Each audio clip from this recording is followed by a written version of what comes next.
Hello everyone, welcome to Multilingual, to another great video that will help you boost your vocabulary. In this video you're going to learn 12 phrasal verbs connected with the topic people and society.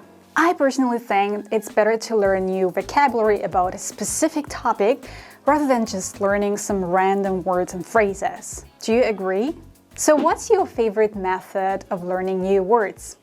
Let's share one in the comments. Are you ready? Let's begin. Here are the phrasal verbs of today's video: to bring up, to fall for, fall out, get on with, grow up, look down on, look up to, make up, pick on, put down, settle down, take aback. If you're short in time or already know some of these phrasal verbs, you can use timestamps and jump from one to another. However, if you stay with me till the end, you'll learn a lot of great vocabulary and something exciting is waiting for you at the end of this video. Our first phrasal verb is to bring up. It means to raise a child, look after a child until he or she becomes an adult. For example, she brought up her children to be independent and self-sufficient. I want to bring up my children to be bilingual so that they can communicate with their grandparents. He was brought up by his grandparents after his parents passed away. And now you, how and where were you brought up? Share your example in the comments. He was brought up on a farm up in the Highlands, and My son was brought up right. To fall for someone means to fall in love with someone, or to fall for something means to believe a lie or a trick. Let's have a look at the first meaning. She fell for him the moment she met him, and they've been inseparable ever since. What a romantic example.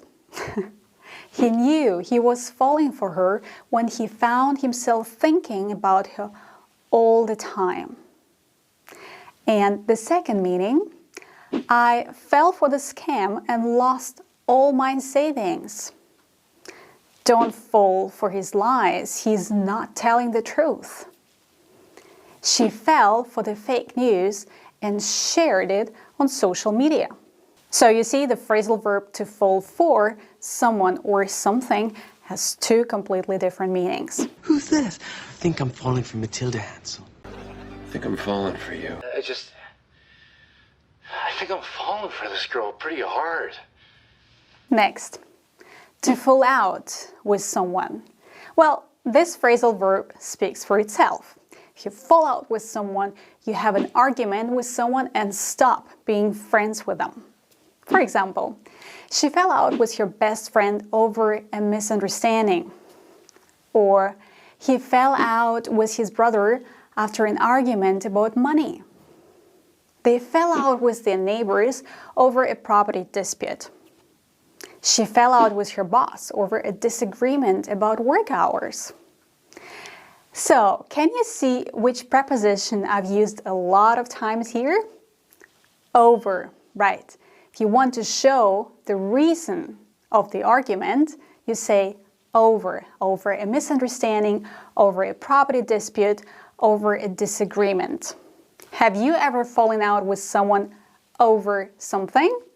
Let me know in the comments. What's happened? Have you fallen out? I hope not. We haven't fallen out exactly. To get on with someone. This means to have a good relationship with someone. How are you getting on with your colleagues? Mike and I are not getting on at all. That means we're not having a good relationship. Not at all. More examples. She gets on really well with her new roommate and they've become good friends. He doesn't get on with his boss, but he tries to maintain a professional relationship. They get on with their neighbors and often have friendly conversations. Who are you getting on with? Let me know in the comments. I say, how are you getting on? How's it going? Are you getting on with everyone? To grow up, to become older. She grew up in a village. He, however, grew up in a bustling city. Where did you grow up? Do you think the place where you grew up influences your life later? More examples. They grew up together and have been best friends since childhood. She grew up in a multilingual household and is fluent in several languages. She grew up in a big family. She grew up in Virginia. To look down on. That means something negative. To think that you are better than others. I don't get on with Kelly. She tends to look down on people who don't share her beliefs. They look down on people who live in certain neighborhoods or areas of town. She looks down on people who don't have the same taste in music or art as she does. Look down on. Do you look down on me? No. Look up to is exactly the opposite of the previous verb, look down on. When you look up to someone, you admire and respect this person. When I was a kid, I always looked up to my grandmother. She was very smart and loving. And what about you? Who do you look up to? Maybe you look up to your parents or your siblings. Or you can say that someone looks up to you. More examples. He looks up to his boss and admires their leadership skills. Who do you most look up to in the whole world? Well, I look up to the older ones. To make up. Do you remember the third phrasal verb to fall out with? When you stop being friends with someone, you fall out with someone. And it's better to make up afterwards, meaning to become friends again. Now, I'd like to tell you my personal example. 2019, my best friend and I went on holiday to Barcelona together. In the second week of our stay there, we had a tough argument and fell out. Unfortunately, we never made up again. Have you ever had this situation in your life? Have you ever fallen out with someone and never made up? That's great, Carl. I'm glad you guys made up. Yeah. I'm glad you guys made up. What? To pick on. This phrasal verb has a negative meaning. It means to keep treating someone badly or unfairly. He always picks on his little brother and makes fun of him for being smaller. She feels like the boss is always picking on her and criticizing her work. They pick on the new kid in school and make fun of their clothes and accent. Why do they always have to pick on me? To put someone down also has a negative meaning. It means to criticize, make someone feel stupid. For example, she always puts down her co-workers in meetings, which makes them feel demotivated. He's constantly putting his sister down and making her feel inferior. The boss put down his employees. You see, all the meanings are completely negative. He puts me down, you mean? To settle down, it has two meanings. The first one is to stay in one place, maybe get married and live quietly.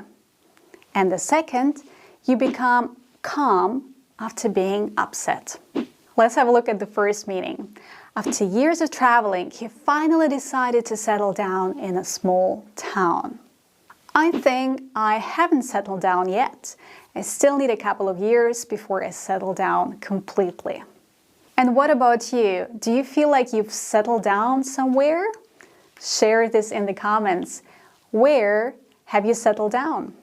And the second meaning, after playing outside, the children needed to settle down before dinner, to calm down, to have a rest. Things either settling down, having kids. Class, settle down, settle down. To be taken aback means to be surprised, and it's usually used in passive and has a slightly negative connotation. So it's a negative surprise. For example, I was taken aback when I saw how much the concert tickets cost. It was a rip-off. He was taken aback by the sudden change in his friend's behavior. The audience was taken aback when the performer suddenly stopped singing in the middle of the song. I was taken aback when she told me she was moving to another country. Yes, I was a little taken aback. Oh, you seem a bit taken aback. I believe that phrasal verbs are extremely important in the English language. Therefore, you should study them and practice using them in conversations. And guess what? I have exciting news for you. I'm about to finish work on this workbook that will help you master 40 most useful phrasal verbs. I'm really proud of this workbook, and I can tell you that it's designed to teach you interactively so that you can practice while learning or learn while practicing. I believe in the good old method of learning with flashcards. You cut them out and flip them to memorize and practice the verbs. Did you get interested? How much do you think this workbook will cost? How much are you ready to spend on it? You can let me know in the comments under this video because I want it to be accessible for everyone. I'll let you know about the launching day soon, so please stay tuned. Those were our 12 phrasal verbs about people and society. Thanks for staying with me till the end, and I hope to see you in the next video. Bye guys.